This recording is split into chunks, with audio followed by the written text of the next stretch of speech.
இன்றைக்கு ரமலான் பிறை 17வது இரவு, பத்ர் சுஹதாக்களுடைய நினைவு நாள். ஆண்டுதோறும் இந்த இரவில் பத்ர் போர் குறித்து, அந்த போரினால் உம்மத்திற்கு கிடைத்த பயன்கள் குறித்து, அந்த போரிலே இருந்து இந்த உம்மத்து என்ன பாடமெல்லாம் படிக்க வேண்டும் என்பதை குறித்தெல்லாம் ஒரு நினைவூட்டும் இரவு இந்த இரவு.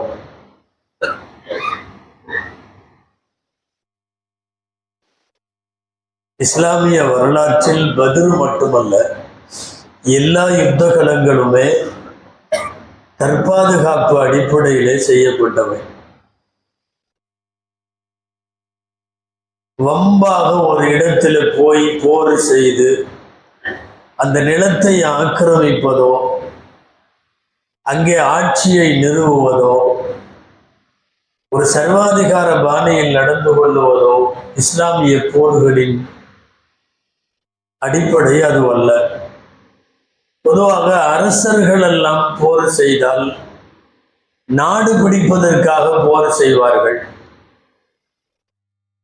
தன்னுடைய ஆளுமைக்கு கீழே அடுத்தடுத்த நாடுகளையும் சேர்த்து கொள்ளுவதற்காக, நிலப்பரப்பை அதிகப்படுத்துவதற்காக இப்படியெல்லாம் போர் செய்வார்கள். இஸ்லாமிய போர்கள் அந்த தரத்தில் அல்ல. ஒன்று வம்புக்கு வந்தவனிடத்திலே சண்டை போடுவதாக இருக்கும், அல்லது அவன் வம்பு செய்ய போகிறான் என்று தெரிகிற போதே அவனை தாக்குவதாக இருக்கும். நன்றாக தெரிந்தால், அதாவது பாம்பு வந்துருச்சுன்றது வந்து கடிச்ச பிறகு அடிக்கிறது முட்டாள்தனம் அல்ல. வந்துருச்சு பாம்பு, வேற வழி இல்லை, அடிச்சுதான் ஆகணும். இல்ல அது வரட்டும், மேல வந்துடட்டும், ஊறட்டும், கடிக்கட்டும்னு பார்த்தா இவன் இருக்க முடியாது. ஏதாவது உடலில் ஏற்படுகிற ஒரு கொப்பளம், மருத்துவம் பார்த்து சரி செய்ய வேண்டுமே தவிர உறுப்பையே எடுக்கிற அளவுக்கு நிலைமை போக முதல்ல விடக்கூடாது. முன்னாடியே மருத்துவம் பார்க்க வேண்டும். எனவே கடிப்பதற்கு முன்னால் பாம்பை அடிப்பது போல், ஒரு காலை அல்லது விரலை எடுப்பதற்கு முன்னால் வைத்தியம் பார்ப்பது போல், இஸ்லாத்தின் சார்பாக நடைபெற்ற போர்கள் எல்லாம் இந்த அடிப்படையிலானவை. பத்ரும் அந்த வகையிலே உள்ளதுதான். முதன்முறையாக பெருமானார் ஸல்லல்லாஹு அலைஹி வஸல்லம் தலைமை ஏற்று போர் நடத்துகிறார்கள். பொதுவாக எல்லாவற்றிற்கும் முன்மாதிரி நபிகள் நாயகம் ஸல்லல்லாஹு அலைஹி வஸல்லம் என்கிற போது, போருக்கு மட்டும் நாம் வேற யாரிடத்திலாவது போய் பாடம் படிக்க முடியாது. போரையும் அவர்கள் தான் நடத்த வேண்டும். அவர்கள் தலைமையிலே போர் நடக்க வேண்டும். ஒரு போரிலே எந்த மாதிரி நடந்து கொள்ள வேண்டும் என்பதையும் ரசூலுல்லாஹ் தான் சொல்லி தர வேண்டும். போரிலே நீங்கள் பெண்களை கொல்லக்கூடாது, குழந்தைகளை கொல்லக்கூடாது, வயதானவர்களை கொல்லக்கூடாது, போரிலே அத்துமீறல்கள் கூடாது, போரிலே பொது சொத்துக்களுக்கு சேதம் விளைவிக்க கூடாது, பொது அமைதிக்கு பங்கம் விளைவிக்க கூடாது. எவன் எதிர்க்கிறானோ அவனோடு மட்டும் வாளோடு வாள், ஆயுதத்தோடு ஆயுதம், அவனோடு போர் செய்ய வேண்டும். இதுவெல்லாம் நபிகள் நாயகம் ஸல்லல்லாஹு அலைஹி வஸல்லம் கற்றுத்தந்த போர் யுக்திகள், போர் நடைமுறைகள். எல்லாவற்றையும் ரசூலுல்லாஹ் தான் சொல்லித்தர வேண்டும் என்றால், நமக்கு போர் முறைகளும் அவர்கள் தான் சொல்லித்தர வேண்டும். எனவே வாழ்க்கையில நபி பட்டம் பெற்று 15 ஆண்டுகள் வரை போரையே சொல்லித்தரல. பெருமானார் ஸல்லல்லாஹு அலைஹி வஸல்லம் வாள் பிடிக்கும் அவசியம் ஏற்படுகிற போது வயசு 55. நாம் நன்றாக நினைவில் வைத்துக் கொள்ள வேண்டும். ஏன்னா திரும்ப திரும்ப திரும்ப ஒரு பொய் சொல்றான் இல்லையா, வாளால் இஸ்லாம் பரவியது, இஸ்லாம் சண்டை போட்டு பரவிச்சு, எல்லாத்தையும் அடிச்சு ஒதிச்சு பரவிச்சுங்கிற மாதிரி. ஒருவர் வாழ்க்கை 63 வருஷம், 55 வருஷம் அவர்கள் ஆயுதம் தரித்ததே இல்லை. 55வது வயதில் தான் பத்ர் நடக்கிறது. பத்ரின் போதுதான் ஆயுதம் ஏந்துகிறார்கள். பின்னாலே வர இருக்கிற சமுதாயம் எப்படி போர் செய்ய வேண்டும் என்று இவர்கள் ஹயாத்து முடிவதற்குள் சொல்லித்தர வேண்டும். இவர்கள் ஹயாத்து முடிவதற்குள்ளாக எதிரிகள் அழிக்கப்பட வேண்டும். அவர்கள் வம்பு செய்பவர்களை எதிர்த்து களமாட வேண்டும். இந்த பல்வேறு நோக்கங்களின் அடிப்படையில் தான் பத்ர் நடக்கிறது. கொஞ்ச நெஞ்சமாக அடி உதை அல்ல, ஏறத்தாழ 15 வருஷம், 13 வருஷம் மக்காவில், அடுத்து ஒரு 2 வருஷம் மதீனாவில். மதீனாவிற்கு போய் 2வது வருஷத்தில் தான் பத்ர் நடக்கிறது. இப்போ 15 ஆண்டு காலங்களாக ஒரு சமூகத்தோடு போராடி, சரி வேற ஊர்லயாவது போய் நிம்மதியா இருக்கலான்னு போய் இருக்கும்போது அந்த ஊரிலையும் இவன் விடமாட்டேன் என்று பம்பு கட்டுகிற போது, மல்லுக்கு நிற்கிற போது வேற வழி இல்லை, எதிர்த்து போரிட்டாக வேண்டும். ஒரு பிரம்மாண்டமான போர் நடக்கிறது, பத்ர் போர். ஆண்டுதோறும் ஏன் சொல்லி கொடுக்கிறோம்னா, அடுத்த தலைமுறைக்கு பத்ர் என்பது அது அதனுடைய ஈரப்பதத்தோடு சொல்லப்பட வேண்டும். பத்ர் என்பது ஒரு ஆறாத வடுவாக இந்த உம்மத்தில் அடுத்த தலைமுறைக்கும் சொல்லப்பட்டு கொண்டே இருக்க வேண்டும். சும்மா ஒரு கற்பனை. பத்ர் இல்லைன்னா இஸ்லாம் இல்லை, பத்ர் இல்லைன்னா இன்னைக்கு இருக்கிற 200 கோடி முஸ்லிம்கள் இல்லை. பத்ர்னு ஒண்ணு இருந்து ஜெயிக்கல அப்படின்னு சொன்னா உலகத்தில் எந்த நாட்டுக்கும் இஸ்லாம் போயிருக்காது. ரசூலுல்லாஹி ஸல்லல்லாஹு அலைஹி வஸல்லம் வார்த்தையிலேயே சொல்றதுன்னா, அவங்களே சொன்னாங்க, அல்லாஹ் இந்த படை தோற்று விடுமானால், இந்த பத்ரில இருக்கிற இந்த படை அழியுமானால் உன்னை வணங்குவதற்கு பூமியில ஆள் இருக்காது, யாரும் இல்லை முஸ்லிம்கள். இத்தகலிக்கு ஹாதிகள் ஐசாபா துவாவுடைய வார்த்தை, யா அல்லாஹ் இந்த படை ஹலாக்காகி போய்விடுமானால் ஃபலா துஅபத் அபதா, எந்த காலத்திலேயும் யா அல்லாஹ் நீ வணங்கப்பட மாட்டாய். அப்போ உன்னை வணங்குவதற்கு ஆள் வேண்டுமானால் அது பத்ரனுடைய வெற்றியின் மூலம் மட்டும்தான் சாத்தியம். இஸ்லாம் தழைத்ததற்கு, அடுத்த தலைமுறைக்கு இஸ்லாம் வந்ததற்கு, இன்னைக்கு ஒரு 1400 வருஷத்திற்கு பின்னாலே உலகத்தில் கோடிக்கணக்கான முஸ்லிம்கள் இஸ்லாமிய மார்க்கத்தின் அடையாளங்களோடு வாழுவதற்கெல்லாம் காரணமானது அந்த முதல் போர், பத்ர் போர். அதனால் தான் அதனுடைய பசுமையான நினைவுகளை, பத்ரில மறக்க முடியாத பக்கங்களை தலைமுறைகளை தாண்டி சொல்லித்தர வேண்டும் என்பதற்காகத்தான் பேசுகிறோம். அதிலும் இஸ்லாமிய வரலாற்றில் பத்ர் மிக முக்கியமான போர். காரணம், எல்லா பெருந்தலைகளும் கலந்து கொண்ட போர். பெருமானார் ஸல்லல்லாஹு அலைஹி வஸல்லம் நிறைய போரை சும்மா சொல்லி அனுப்புவார்கள் அல்லது கைடன்ஸ் பண்ணுவாங்க. களத்திலே இறங்கி நின்றது பத்ர் போர். ஜிப்ரீல் அலைஹிஸ்ஸலாம் போரிட்டது பத்ர் போர். 4 கலீஃபாக்களும் களத்தில் நின்றது பத்ர் போர். மதீனாவினுடைய பெரிய பெரிய ஆளுமைகளாக கருதப்பட்ட சஅத் இப்னு முஆத் ரலியல்லாஹு அன்ஹு போன்றவர்கள் எல்லாம் முன்னாலே நின்றது பத்ர் போர். இதற்கு பின்னால் எந்த போரிலும் இவ்வளவு பெரிய ஆளுமைகள் ஒரு களத்தில் ஒன்றாய் சேர்ந்ததில்லை. அவ்வளவு பேரும் சேர்ந்தார்கள் பத்ர் போரிலே. அதே போலத்தான் எதிரிகளிலும் மிக பலமான எதிரிகள் எல்லாம் பத்ர் போர்க்களத்தில் நின்றார்கள். அபூ ஜஹல் இருந்தான், உமையா இருந்தான், உத்பா இருந்தான், ஷைபா இருந்தான். இஸ்லாமிய வரலாற்றில் வரிக்கு வரி, நொடிக்கு நொடி இவர்களெல்லாம் அத்துமீறியவர்கள், வரம்பு மீறியவர்கள், அல்லாஹுவின் எதிரிகள். இவங்க எல்லாரும் இதுக்கப்புறம் எந்த ஒரு போர்லையும் இல்லை. காரணம், இந்த போரிலேயே இவர்களின் கதை முடிகிறது. அப்போ இவர்கள் அத்தனை பேரும் ஒரே களத்திலே இவர்கள் ஒன்று சேர்ந்தது என்பது பத்ர் போர்க்களம் மட்டும்தான். எனவே பெரிய பெரிய தலைகள், பெரிய பெரிய ஆளுமைகள் எல்லாம் ஒன்று சேர்ந்தது பத்ரனுடைய களம். அல்லாஹு ஜல்ல ஷானஹு தஆலா ரசூலுல்லாஹுவுக்கு பத்ரை உத்தரவிட்ட உடனே நபி ஸல்லல்லாஹு அலைஹி வஸல்லம் மஷ்வரா செய்தார்கள். மதீனாவிலே வைத்து மஷ்வரா, போர் செய்யலாமா வேணாமா? மக்காவிலே இருந்து ஒரு படை தயாராகி எதிரிகள் வருகிறார்கள். 1000 சில்லறை பேர் வருகிறார்கள், ஆயுதங்களோடு வருகிறார்கள், ஆடல் பாடலோடு வருகிறார்கள். ஒரு போருக்கு தேவையான முஸ்தீபுகள் எல்லாம் அவர்களிடத்திலே தயாராக இருக்கிறது. நம்மிடத்திலே ஒன்றும் இல்லை, இருந்தாலும் தைரியம் இருக்கிறது, ஈமானிய நெஞ்சுரம் இருக்கிறது. 15 வருஷமாக நம்மை அடித்தவனை பழிவாங்கி விட வேண்டும் என்கிற துடிப்பு இருக்கிறது.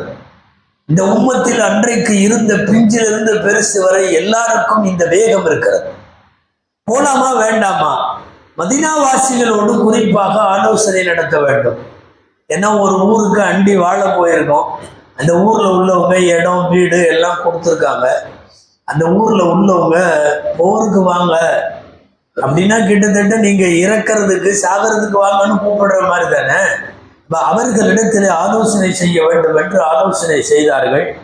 அழகான பதிலை மதீனாவாசிகள் கொடுத்தார்கள். மக்காவாசிகள் கூட அவ்வளவு வேகமா பேசல.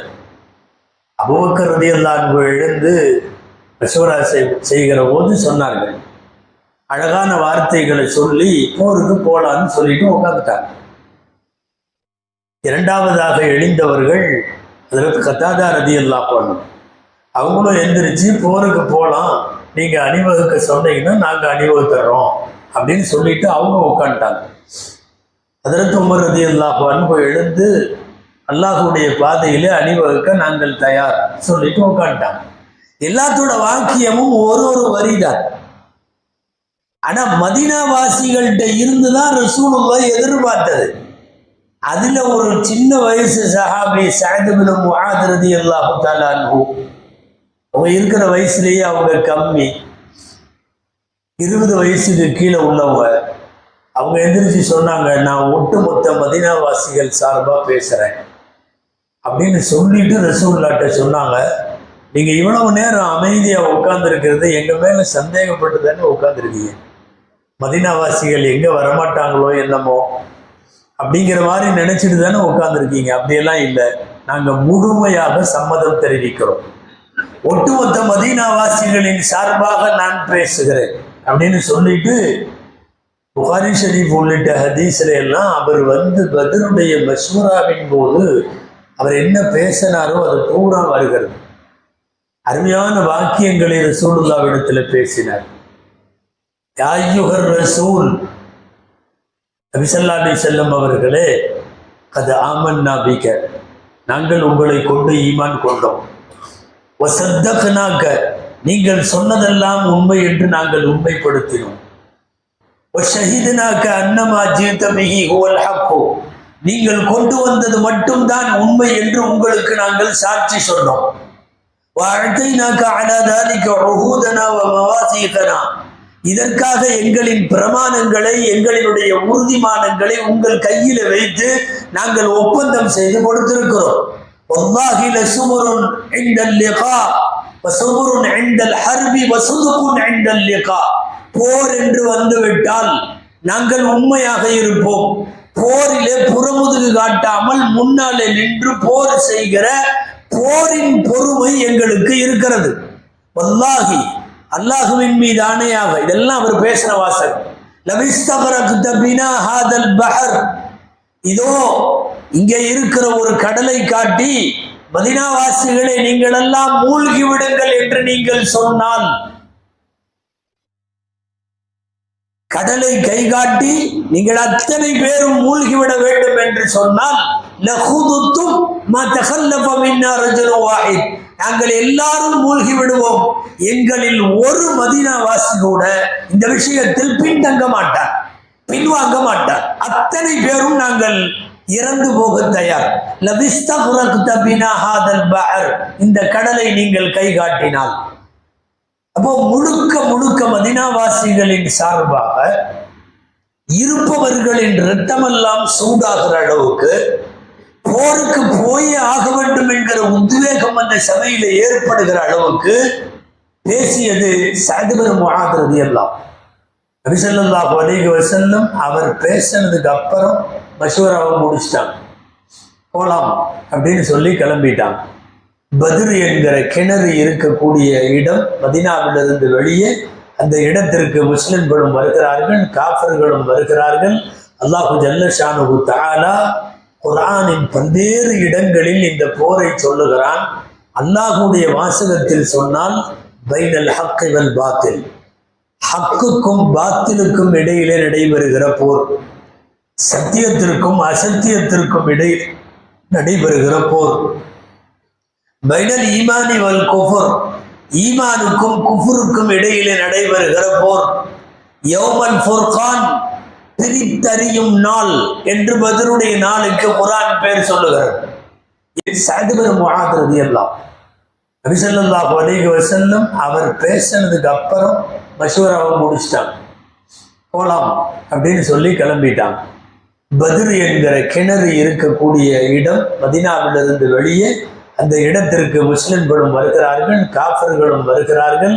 அல்லாஹு ஜல்ல ஷானுஹு தஆலா குர்ஆனின் பல்வேறு இடங்களில் இந்த போரை சொல்லுகிறான்.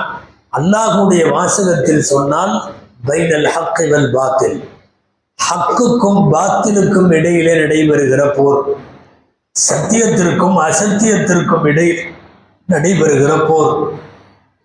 பைனல் ஈமானி வல் குஃபுர், ஈமானுக்கும் குஃபுருக்கும் இடையிலே நடைபெறுகிற போர்.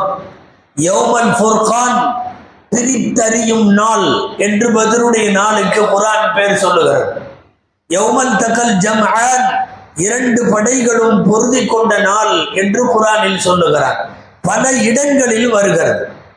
அல்லாஹ்வுடைய வாக்கியம் என்ன தெரியுமா? வஅன்தும் அதில்லா, நீங்கள் ஆக சிறுமையாக இருந்தீர்கள், அற்பமாக இருந்தீர்கள், நிராயுதபாணிகளாக இருந்தீர்கள். ஒரு போருக்கு தேவையான கவசங்களும் தளவாடங்களும் போர் ஆயுதங்களும் உங்களிடத்திலே இல்லாமல் இருந்தது. அல்லாஹு தஆலா அதற்கெல்லாம் உதவி செய்கிறார். எல்லா உதவிகளும் செய்தார். அன்பிற்குரியவர்களே, பத்ர் என்பது ஈமான் பெரியதா, ஊர் உலகத்தின் உறவுகள் பெரியதா என்று முடிவு செய்த நேரம். எல்லா உறவை விட ஈமானிய உறவுதான் ஆக பெரியது என்பதை முஸ்லிம்கள் களத்திலே நிரூபித்த தருணம் அது. எல்லாம் நிரூபித்தார்கள். தந்தையும் மகனும் போர் செய்கிறார். அபூபக்கர் ரலியல்லாஹு அன்ஹு இங்க, இவங்க பெற்ற மகன் அப்துல் ரஹ்மான் அங்க, அபு உபைதா என்ற ஒரு சஹாபி இங்க, சொந்த தகப்பனார் அங்க. சொந்த தகப்பனாரை வெட்டியும் போட்டார்கள், கொலை செய்து விட்டார்கள் பத்ர் போரில். முஸ்அப் இப்னு உமைர் ரலியல்லாஹு அன்ஹு இங்க, அவர்களுடைய சகோதரர் அபு அசீஸ் அங்க. நிறைய சொல்லலாம். முழுக்க முழுக்க உறவுகள். தந்தை அங்கே, சகோதரன் அங்கே, மைத்துனன் அங்கே. ஒரு குடும்பத்திற்குள், ஒரு வீட்டுக்குள், ஒரு தட்டிலே ஒரு காலத்தில் சாப்பிட்டு கொண்டிருந்தவர்கள் மார்க்கத்தின் பெயரால் அவர்கள் பிரித்து விடுகிற போது உலகத்தின் உறவுகளை எல்லாம் விட ஈமானிய உறவுதான் பெரிது என்று அவர்கள் நிரூபித்த தருணம் பத்ர் போர். அதாவது ஏதாவது ஒரு உறவு அப்படி இப்படின்னு வரும்போது மார்க்கத்தை தூக்கி எரிஞ்சிட்டு இன்னைக்கு அந்த உறவு தேவை என்று பின்னாலே போகிற எத்தனையோ பேரை துன்யாவிலே பார்க்கிறோம். ஒரு பெண்ணுக்கு பின்னால் போகிற ஆண், அல்லது ஒரு ஆணுக்கு பின்னால் போகிற பெண், அல்லது சொத்துக்காக சுகத்திற்காக என்றெல்லாம் மார்க்கத்தை விட்டு விடுகிற, மார்க்கத்தை விட்டு வெகு தூரம் போய் விடுகிற இந்த தலைமுறையை யோசித்து பார்த்தால் பத்ரிலே எந்த உறவும் சரியான உறவல்ல, ஈமானிய உறவு தான் பெருசு என்று நிரூபித்த தருணம். நீங்கெல்லாம் கேள்விப்பட்டிருப்பீங்க. போரெல்லாம் முடிச்சதுக்கு அப்புறம் ஒரு தடவை அப்துல் ரஹ்மான், அவங்க பின்னாடி இஸ்லாமிய பாக்கியம் பெற்றவர்கள், அபூபக்கர் ரலியல்லாஹுடைய மகன், அவங்க சொல்லுவாங்க, பத்ர்ல எனக்கு எதிரில் நீங்க இருந்தீங்க, எனக்கு தோதுவா நீங்க கிடைச்சீங்க, இருந்தாலும் தகப்பனாச்சேன்னு நான் விட்டுட்டேன் அப்படின்னு சொல்லும் போது, நீ எனக்கு அந்த மாதிரி கிடைச்சிருந்தா நான் வெட்டி இருப்பேன்பா அபூபக்கர் ரலியல்லாஹு, நீ எனக்கு அப்படி கிடைக்கல. ஈமானிய உணர்வும் உறவுகளுக்கான உணர்வுக்கும் இடையில வேறுபாடு காட்டப்பட்டது அங்கேதான். முஸ்அப் இப்னு உமைர் ரலியல்லாஹு அன்ஹு இந்த பக்கம், அவங்க சகோதரர் அபு அசீஸ் அந்த பக்கம். போரெல்லாம் முடிந்து கைதிகளாக பிடிக்கப்பட்டு கைதிகளை கொண்டு போய் ஒரு இடத்துல வைத்திருந்தார்கள். ஆங்காங்கே பேரிச்சம்பழ மரத்துல ஒவ்வொரு கைதியும் கட்டி போட்டிருந்தாங்க. அந்த அபு அசீஸ் அப்படிங்கிறவர் ஒரு மரத்துல வச்சு ஒருத்தர் கட்டிட்டு இருக்கிறார். நல்ல கயிறு போட்டு கட்டிட்டு இருக்காரு அந்த கைதிய. சொந்த கூட பிறந்த அண்ணன் முஸ்அப் இப்னு உமைர் அந்த பக்கம் போறாங்க. பெரிய பணக்கார குடும்பம், சொத்து சுகம் வேண்டாம் என்று எல்லாவற்றையும் உதறி தூக்கி போட்டு விட்டு இஸ்லாத்திற்கு வந்தவர்கள் இவர்கள் முஸ்அப் இப்னு உமைர். ஆனால் இப்போது கட்டப்படுகிற இவர்களுடைய சொந்த தம்பி கோடீஸ்வரன். இப்ப கட்டிட்டு இருக்கிறார் ஒரு முஸ்லிம். அவரை இவர் அந்த பக்கம் கடந்து போறவர் சொல்றாரு, சுத்த வசகாஹு, நல்லா இறுக்கமா டைட்டா கட்டு அப்படின்னு சொல்றாரு. அதிர்ச்சியா அந்த தம்பி அண்ணனை பார்ப்பான்.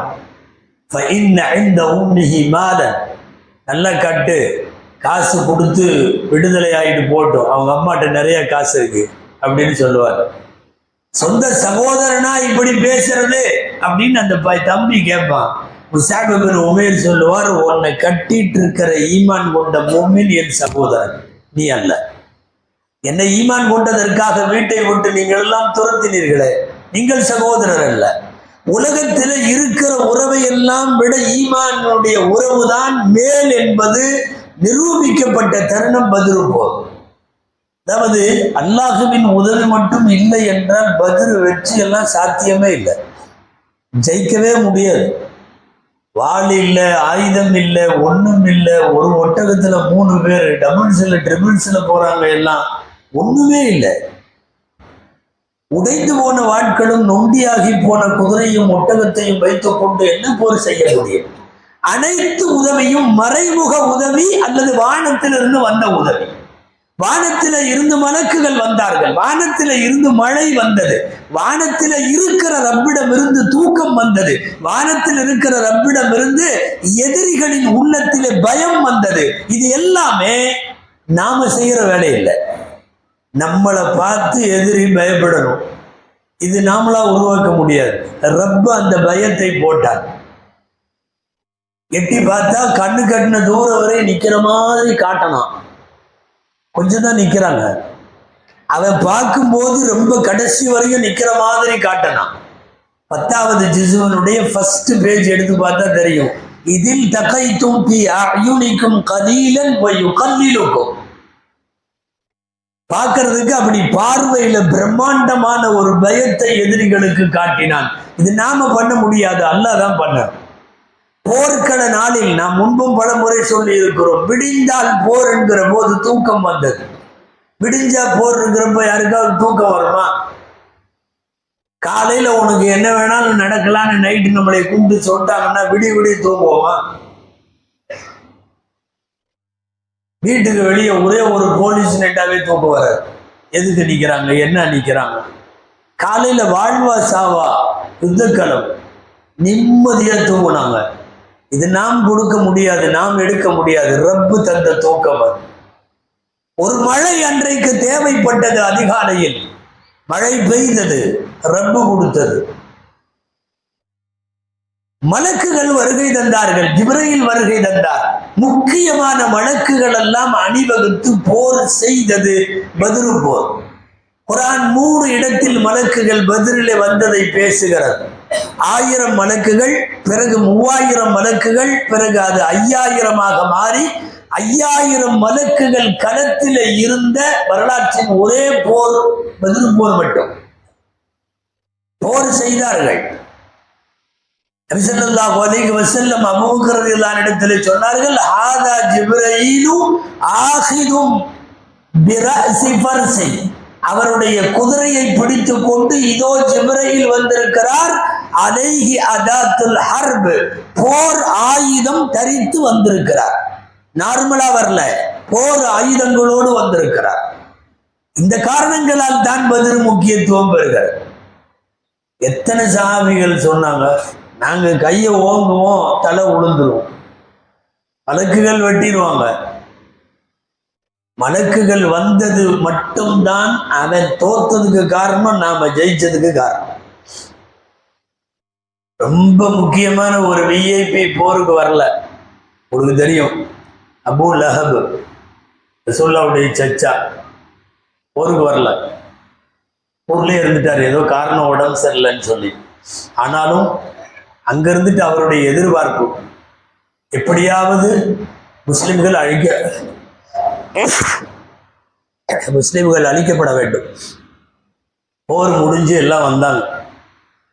வந்துட்டு இருக்கிறவங்கள்ட்ட ஊர் எல்லையிலேயே நின்று விசாரிக்கிறார். பத்ர் முடிஞ்சு வர்றவங்கள்ட்ட என்ன ஆச்சு என்ன ஆச்சு அப்படின்னு கேட்கிறார்.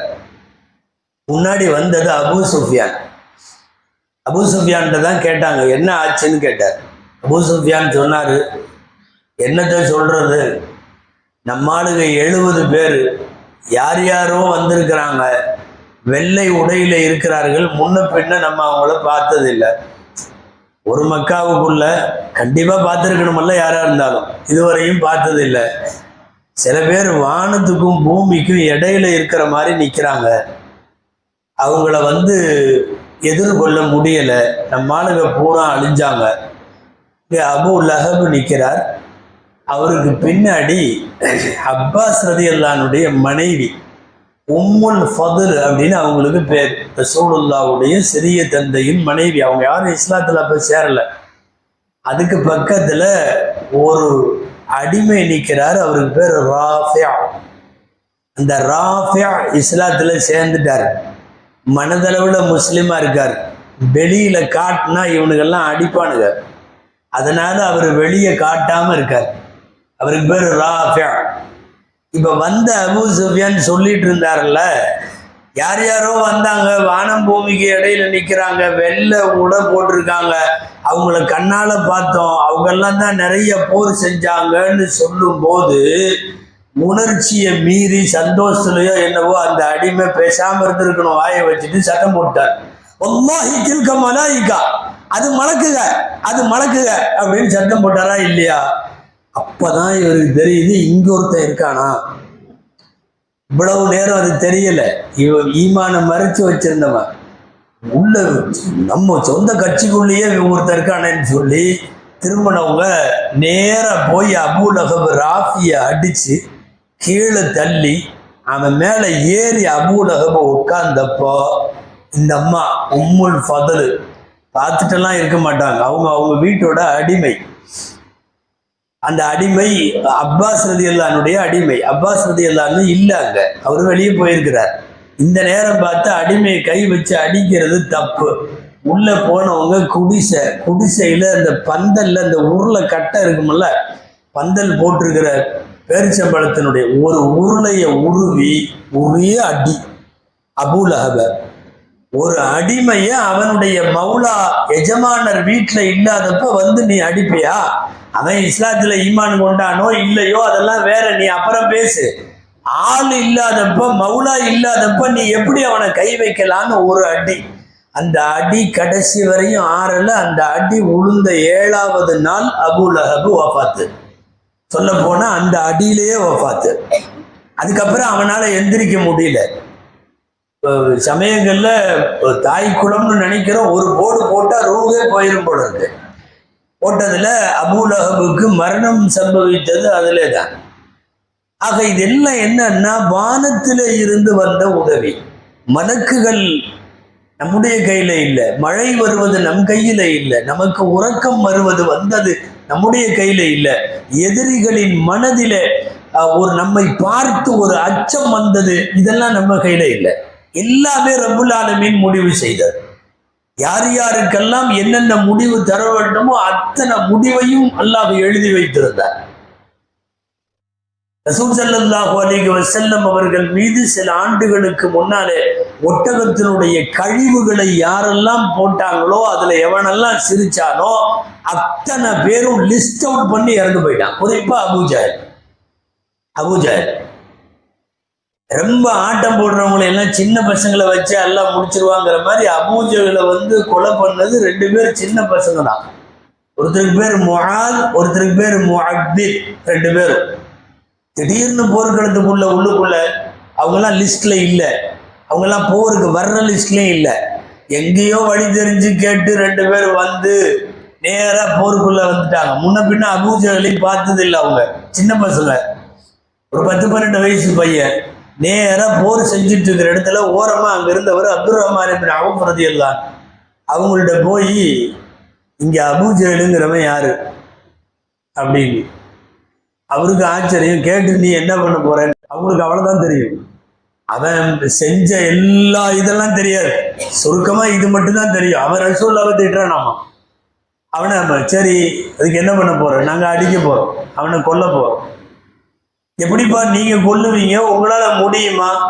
நடக்கட்டும், பல்யமுத்து மின்னல் ஆஜல், அவனை சீக்கிரமா எங்களுக்கு முடியறதா இருந்தா நான் சாவறேன், இல்லை அவருக்கு முடியறதா இருந்தா அபூ ஜஹல் சாகட்டும், தவணை யாருக்கு முந்ததோ அவங்க, ஆனா அடிக்காம விட மாட்டோம். சரி நமக்கு என்னன்னு அவர் காட்டி விட்டார், இந்த அவன் தான். அப்படியே உள்ள பூந்து போனவங்க முதல்ல அவனை அடிச்சு வீழ்த்தனது இந்த 2 பசங்க தான். வீழ்த்தி குற்றுயிராக இருக்கிற போதுதான் இப்னு மஸ்ஊத் ரலியல்லாஹு அன்ஹு வருகிறார்கள். ரசூலுல்லாஹ் பார்த்துட்டு வர சொன்னாங்க, என்னன்னா அந்த அபூ ஜஹல் போய் பாரு. வந்து பார்த்தவங்க இப்னு மஸ்ஊத் ரலியல்லாஹு அன்ஹு பார்த்த உடனே சொன்னாங்க, அஹ்ஸாக்கல்லாஹு யா அதுவல்லாஹ், அல்லாஹ்வுடைய விரோதியை அல்லாஹ் உன்னை கேவலப்படுத்துவானாக. கொஞ்சம் உயிர் இருந்துச்சு, அவன் கேட்டுட்டு இருக்கிறான், அல்லாஹ் உன்னை கேவலப்படுத்துவானாக. இப்னு மஸ்ஊத் அங்க ஒரு வார்த்தை சொன்னார், வஹாதா ஷர்ரும் மின் ஃபிர்அவுன் லிஅன்னஹு கதிம அலா தௌபா. இவன் ஃபிர்அவுனை விட மோசமானவன். ஏன் தெரியுமா? இறக்கிற போது ஃபிர்அவுன் தௌபா செய்ய முயற்சித்தான். தௌபா ஏற்கப்படலன்னு வேற, தௌபாவுக்கு முயற்சித்தான். இவன் அதையும் முயற்சிக்கல. இவன் என்ன தெரியுமா பண்ணா? குற்றுயிராக இருந்து உயிர் பிரிய நேரத்திலேயும் பெருமை பேசினான். என்னை விட ஒரு உயர்ந்த உயிரை இதுக்கு முன்னாடி நீங்களாம் கொண்டிருக்கீங்களான்னு கேட்டான். அது ஒரு திமிர், இறக்கிற போதும் இருக்கிற அவனுடைய உயர் ஜாதி திமிர். அது அபூ லஹப் தலையை வெட்டி, இந்த பசங்கள்லாம் பனைமரத்து நொங்கு இது தூக்கிட்டு வருவாங்க, அந்த மாதிரி தூக்கிட்டு வந்தார். மண்டையை தனியா தூக்கி காது வழியா விட்டு ரசூலுல்லாஹ்வுக்கு முன்னாடி கொண்டு வந்து வச்சார். அஹ்ஸாக்கல்லாஹு யா அதுவல்லாஹ். ரசூலுல்லாஹ்வும் அதான் சொன்னாங்க, ஃபிர்அவுனு ஹாதிஹில் உம்மா, இந்த உம்மத்துடைய ஃபிர்அவுன் இவன் தான் என்று சொல்லி ரசூலுல்லாஹ் ஸல்லல்லாஹு அலைஹி வஸல்லம் அவர்கள் சொன்னார்கள். அபூ ஜஹல் உட்பட யார் யாரெல்லாம் பெருந்தலைகளாக இருந்தார்களோ அத்தனை பேரும் அல்லாஹுவால் பட்டியலிடப்பட்டு பத்ர் போர்க்களத்தில் கொல்லப்பட்டார்கள். பத்ருடைய போரினுடைய நிகழ்ச்சிகளின் உள்ளுக்குள்ளே எக்கச்சக்கமான முஅஜிசாக்கள், வரலாறு வழி நெடுகிலும் சாகசங்கள் நிறைந்தது பத்ரு போர், முஅஜிசாக்கள் நிறைந்தது பத்ரு போர். போரே ஒரு முஅஜிசா, அதுக்குள்ள நிறைய முஅஜிசா. ரிஃபாஆ அப்படின்னு ஒரு சஹாபி ரலியல்லாஹு அன்ஹு, யாரோ விட்ட அம்புல ஒரு கண் பெயர்ந்து வந்தது. ஒரு கண்ணோட இதை இப்படி பொத்திக்கிட்டு ரிஃபாஆ வர்றாரு. ரசூல் ஸல்லல்லாஹு அலைஹி வஸல்லம் வந்த உடனே இப்படிங்கும் போது கண்ணு கையில வந்துருச்சு. ரசூல் ஸல்லல்லாஹு அலைஹி வஸல்லம் ரத்த சகதியா இருக்கிற அந்த இடத்தை திரும்ப தூக்கி அதை அப்படி வச்சு பெருமானார் ஸல்லல்லாஹு அலைஹி வஸல்லம் உள்ளங்கையில எச்சி துப்பி அந்த இடத்துல தடவி விட்டாங்க. அந்த கண் மீண்டும் நல்ல விதத்துல ஒட்டி கொண்டது மட்டுமல்ல, வாழ்க்கை பூரா அந்த கண்ணில் ஒண்ணுமே ஆகல, எதுவுமே ஆகாது. இப்படியான நிகழ்வுகள் நிறைய கேள்விப்படக்கூடிய உக்காஷா ரலியல்லாஹு அன்ஹு, உக்காஷா ரலியல்லாஹு அன்ஹு வச்சிருந்த வாள் முறிஞ்சு போச்சு, வாள் உடைஞ்சிருச்சு. உடைஞ்சு மாதிரி வாள் தான் வச்சிருந்தாங்க சஹாபாக்கள். அடுத்து போர் செய்யறதுக்கு ஒன்றும் இல்லை, நடுக்களத்துல நிற்கிறார். நபி ஸல்லல்லாஹு அலைஹி வஸல்லம் அப்படியே ஓரத்துல வந்துட்டார். ரசூல் ஸல்லல்லாஹு அலைஹி வஸல்லம், அல்லாஹ்வின் தூதரே, என்னுடைய வாள் முறிஞ்சு போச்சு, நான் போர்க்களத்துக்குள்ள நிற்கிறேன், என்னிடத்துல ஆயுதம் இல்லை. பக்கத்துல கீழே குனிஞ்சு ஒரு மரக்கட்டை எடுத்து கொடுத்தாங்க நபி ஸல்லல்லாஹு அலைஹி வஸல்லம். இதை வச்சு போர் செய்யினாங்க. பெரிய கராமத்தாக வாள் செய்யாத வேலையெல்லாம் உக்காஷாவுடைய கட்டை செஞ்சது. அந்த கட்டைக்கு அவுன்னு பேர். ரொம்ப காலமா எல்லா போர்லையும் எல்லாரும் வாள் வச்சிருக்கிறப்ப கூட இவர் வைக்க மாட்டார், இவர் அந்த கட்டை தான் வச்சிருப்பார். அதுக்கு பின்னாடி அபூபக்கர் ரலியல்லாஹுடைய காலம், உமர் ரலியல்லாஹுடைய காலம், உஸ்மான் ரலியல்லாஹு காலத்துல தான் வஃபாத் ஆகுறாங்க உக்காஷா ரலியல்லாஹு. அது வரைக்கும் அந்த கட்டை தான். ஏங்க எல்லாரும் வாள் எடுத்துக்கலாம்ல, இது ரசூலுல்லாஹ் கொடுத்த கட்டை. என்ன ஸ்பெஷல் தெரியுமா? அடிச்சுட்டு திரும்ப கைக்கு வந்துடும். இந்த ரிமோட் ஸ்ப்ரிங் மாதிரி, நீங்க எதையாவது விட்டா காந்தம் மாதிரி போய் எங்க அடிக்கணுமோ அடிச்சுட்டு கட்டை திரும்பி வந்துடும். அந்த கட்டையை யார்கிட்டையும் கொடுக்கல அவங்க. ஹஜ்ரத் உக்காஷா ரலியல்லாஹு அன்ஹு. சஹீஹான ஹதீஸ்கள்ல உக்காஷாவுடைய முழு அறிவிப்பும் வருகிறது. அஹதின் கத்அ ஃபீ யதிஹி ஸைஃபுஹு, அவர் கையில இருந்த வாள் முறிந்து போனது. ஃபஅதாஹு ஜஸ்லம் மின் ஹதபின், ரசூலுல்லாஹ் கட்டையாலான ஒரு வாளை கொடுத்தார்கள். ஃபஹஸ்ஸஹு ஃபஆத ஃபீ யதிஹி, அவர் வீசுவார், அது மீண்டும் கைக்கு வரும். பெருமானார் ஸல்லல்லாஹு அலைஹி வஸல்லமினுடைய சின்ன சின்ன முஅஜிசாக்கள் என்று பத்ருக்குள்ள எக்கச்சக்கமான முஅஜிசாக்கள். ஆண்டுதோறும் பத்ர் பேசப்படுகிறது. ஈமானிய உரத்தை பதில் தர வேண்டும். எல்லா உறவையும் விட அல்லாஹ்வோடு ரசூலோடு நமக்கு இருக்கிற உறவுதான் ஆகச் சிறந்தது என்கிற உணர்வு வர வேண்டும். உலகத்தில் எதை இழந்தாலும், தாய் தந்தை குடும்பம் மனைவி மக்கள் காசு பணம் வீடு வாசல் எல்லாம் போனாலும் ஈமான் மட்டும் போகக்கூடாது என்கிற பாடத்தை சொல்லுவது பத்ருடைய யுத்த களம். பத்ர் தரக்கூடிய எல்லா பாடங்களை விட இந்த பாடம். பத்ரிலே கலந்து கொண்ட அந்த பெருமக்கள், அதாவது அதுக்கு பின்னாடி உள்ள போர்கள்ல எல்லாம் நிறைய பேர் இருந்தாலும், வசதி வாய்ப்புகள் எல்லாம் இருந்தாலும், மிகவும் கஷ்ட காலத்தில் பஞ்ச காலத்தில் சாப்பாட்டுக்கு வழியில்லாத ஒரு காலத்தில் முதலாக ஒரு புனித ரமதானில் கடமை என்கிற போது இறப்பதற்காக போனவர்கள் நிறைய பேர், துவா செஞ்சுட்டு போனவங்க நிறைய பேர். யாரெல்லாம் என்னை ஷஹீதாக்கியது. எல்லாருக்கும் கிடைக்கவில்லை பாக்கியம், ஒரு 14 பேருக்கு தான் கிடைத்தது. அவர்களில் 70 பேர் கொள்வதற்கு காரணமாக இருந்தவர்கள் என்று சொல்வதை விட, இந்த மண்ணில் இஸ்லாம் தழைப்பதற்கு காரணமாக இருந்தவர்கள் இந்த 313 பேரும். களத்துல 308 பேர் ஆங்காங்கே பணிகளிலே மிச்சம் உள்ளவர்கள். இந்த 313 பேரால் மட்டுமே இஸ்லாம் இஸ்லாமாக உலகத்திலே நிலைத்தது. அவர்களின் சிறப்புகள் எவ்வளவோ. இப்ராஹீம் அலைஹிஸ்ஸலாம் சொல்லுவார்கள், நாங்களும் பத்ரிகள். பத்ர்ல கலந்துகிட்டவருன்னு சொன்னாவே அல்லாஹ்வுடைய அரிசி வரைக்கும் மரியாதை இருக்கு. எங்களுக்குள்ள மலக்குகள்லையும் பத்ர்ல வந்த மலக்குகளுக்கு தனி மரியாதை இருக்கு. எல்லா மலக்குகளை போல அல்ல. பத்ரிலே கலந்து கொண்ட பெருமக்களை பற்றி நிறைய நூல்களில் நிறைய எழுதப்பட்டிருக்கிறது. ஒரே ஒரு செய்தி சொல்லி முடிக்கலாம். சஹீஹுல் புகாரி உடைய விரிவுரையாளர்களிலே மிக முக்கியமான பெரிய ஆலிம் அல்லாமா ஜுர்கானி ரஹிமஹுல்லா. ஜுர்கானி அவங்க எழுதுறாங்க, பத்ர் சுஹதாக்களினுடைய பெயர் சொல்லி அவர்களின் மூலமாக துவா கேட்டால் துவா கபூலாகும். எழுதுவது உலகத்தினுடைய மிக உயர்ந்த புகாரி ஷரீஃபினுடைய விரிவுரையாளர். ஒரு 1000 ஆண்டு காலமாக இந்த உம்மத்தினுடைய அனுபவம் என்ன தெரியுமா? பத்ர் சுஹதாக்களின் பெயரால் கேட்கப்படுகிற துவாக்கள் கபூலாகும். எத்தனையோ விஷயங்கள் அல்லாஹ் என்ன நன்மையை நாடுகிறானோ, எதை எப்போது கொடுக்க நாடுகிறானோ கொடுக்கலாம். ரப்பிடத்திலே கேட்க வேண்டும். பத்ர் சுஹதாக்களுடைய பொருட்டாலே கேட்க வேண்டும். பத்ர் நமக்கு ஈமானிய பாடத்தை தரட்டும். அல்லாஹு ஜல்ல ஷானஹு தஆலா பத்ரீன்களை பொருந்தி கொள்வானாக. பத்ர் சுஹதாக்களின் அந்தஸ்துகளை அல்லாஹ் மறுமை வரை உயர்த்தி தருவானாக. பத்ர் சுஹதாக்களுடைய பொருட்டால் அல்லாஹ் நம்முடைய தேவைகளை எல்லாம் நிறைவேற்றி வைப்பானாக. ஆண்டுதோறும் பத்ர் சுஹதாக்கள் பெயரிலே துவா செய்வது வழக்கம். இன்ஷா அல்லாஹ் அப்படியே இருங்கள். ஒரே ஒரு சூரா யாசின் பத்ர் சுஹதாக்களுக்கு ஈசால் தவாபாக யாசின் ஓதப்படும்.